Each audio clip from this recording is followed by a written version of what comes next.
Thanks for watching. Don't forget to like, comment, share and subscribe to Mufti Tariq Masood, famous scholar. تو اسلام کس کو promote کرتا ہے؟ حیا کو. بے حیائی کو اسلام پسند نہیں کرتا. تو اب حضرت آدم اور حوا کو احساس ہو گیا ہم سے غلطی ہوئی ہے. قرآن کیا کہہ رہا ہے کہ آدم اور حوا کے دل میں ندامت کہ اب اللہ کو منانا ہے ہم نے توبہ کر کے, لیکن الفاظ سمجھ میں نہیں آ رہے کیسے منائیں. تو اللہ فرماتے ہیں میں نے آدم کو کلمات سکھائے, میں نے آدم کے دل میں وحی کی کہ اس طرح بولو اور مجھ سے کیا کرو.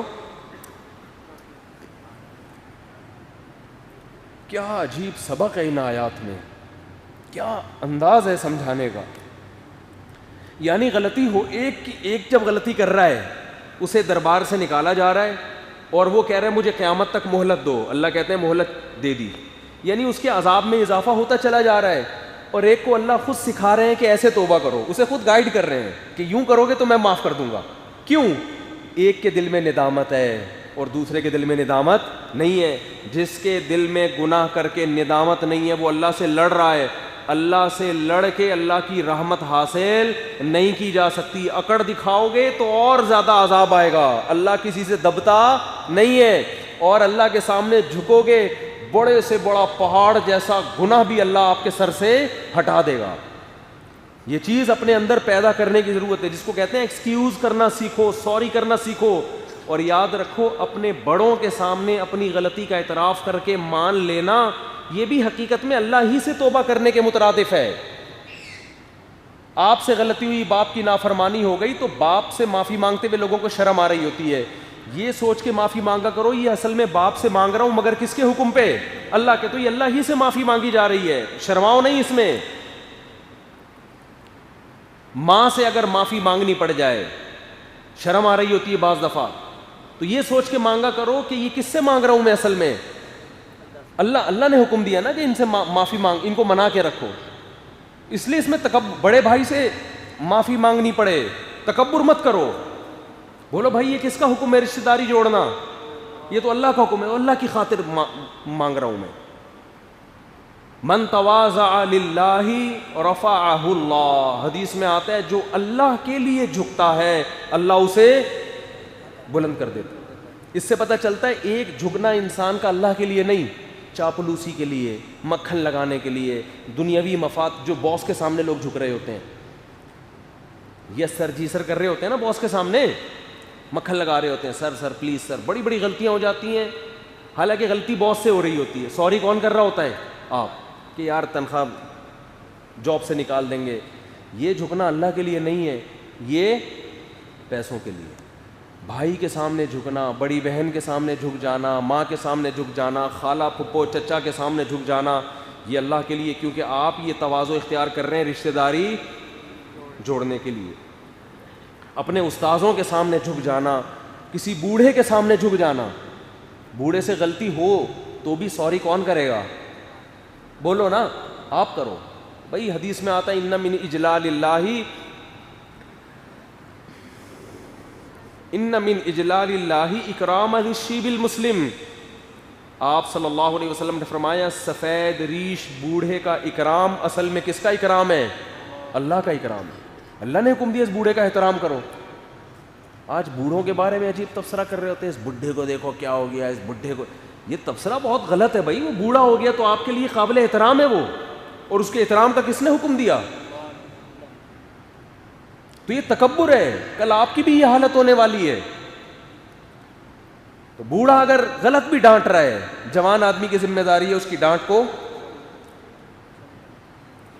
برداشت کر لے, سن لے یار, چھوڑو, نظر انداز کرو. اس میں کیا بحث کرنا صحیح کون ہے غلط کون ہے, بس برداشت کر لے آدمی. میرے پاس کیسز آتے ہیں نا, ماں بعض دفعہ آتی ہے اپنے بیٹے کو لے کر, بہو ایسا کر رہی ہے, بیٹا پھر جواب دیتا ہے نہیں ایسا نہیں کر رہی, ایک جنگ شروع ہوتی. میں بیٹے سے کہتا ہوں یار ماں سے الجھنے کی ضرورت نہیں, کچھ سیاست سے کام لے لو. ماں کے سامنے دلائل نہیں چلتے, وہ اور غصے میں آئے گی, بولے گی میں نے پیدا کیا, میرے سامنے آنکھوں میں آنکھیں ڈال کے بات, اور سائڈ کس کی لے رہا ہے, وہ تو اور غیرت میں آئے گی. میں نے کہا کوئی کمپرومائز کر لو یار, اماں کو کچھ, اب اماں کو کون سمجھائے گا اس عمر میں, تو کچھ کمپرومائز کر لو. اب وہ 10 طریقے ہوتے ہیں کچھ سیاست سے کام لے لو, کچھ بیچ کا راستہ اختیار کر لو, بحث نہیں کرو. وہ سمجھانا شروع کر دیتے ہیں. اصل میں لڑائی ہوتی ہے, پھر گھروں میں بدتمیزیاں ہوتی ہیں. کچھ سیاست جو ہے نا, سیاست, حدیث میں آتا ہے نبی صلی اللہ علیہ وسلم نے فرمایا لیس الکذاب الذی یکذب لیصلح بین الناس, وہ آدمی جھوٹا نہیں ہے جو صلح کرانے کے لیے جھوٹ بولے. جمہور علماء کے نزدیک تو بالکل واضح جھوٹ بولنا بھی جائز ہے. امام حنیفہ کے نزدیک یہاں جھوٹ سے مراد ہے توریہ, یعنی گول مول بات. کیا مطلب؟ تھوڑا گھما پھرا کے بات کرنا تاکہ کیا پیدا ہو جائے, جوڑ پیدا ہو جائے. تو یہ غلط بات نہیں ہے. بعض لوگ کہتے ہیں نا ہم بات جب بھی کرتے ہیں ایک نمبر, ہم ٹو دا پوائنٹ, بالکل کلیئر کٹ بات کرتا ہوں. جو ہر جگہ کلیئر کٹ بات کرتا ہے وہ گھر کبھی بھی بولو نا نہیں چلا سکتا. لچکدار آدمی, جس فلیکسیبلٹی ہو اس کے اندر نا, وہی ہمیشہ معاشرے میں اچھا سروائیو کرتا ہے.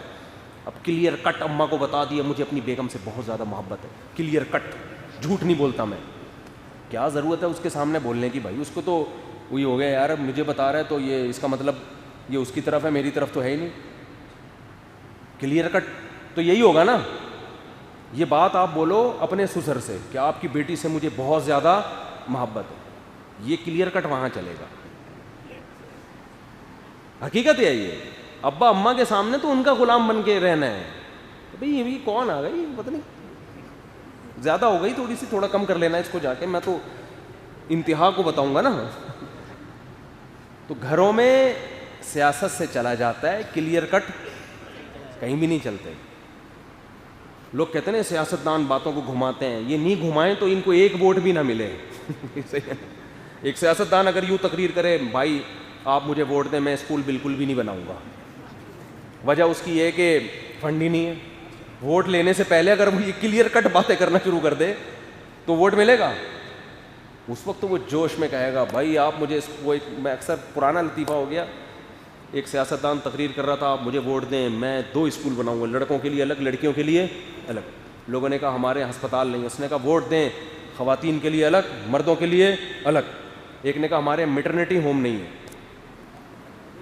اس نے کہا آپ مجھے ووٹ دیں, جوش میں تقریر کرتا, میں 2 ہاسپٹل بناؤں گا, ایک مردوں کے لیے الگ اور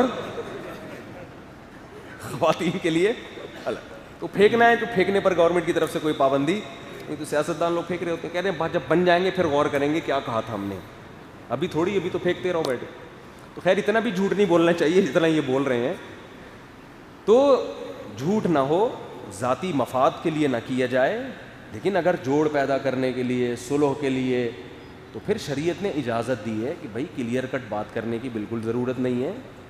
موقع دیکھنا چاہیے یہ بات کہاں کرنے کی ہے, یہ یہاں کرنے کی ہے یا نہیں ہے. تو یہ اپنے اندر پیدا کرنے کی ضرورت ہے. خیر جلدی سے بات کو سمیٹ کے ختم کروں تو آدم علیہ السلام سے بھی خطا ہو گئی, تو اللہ خود سکھا رہا ہے.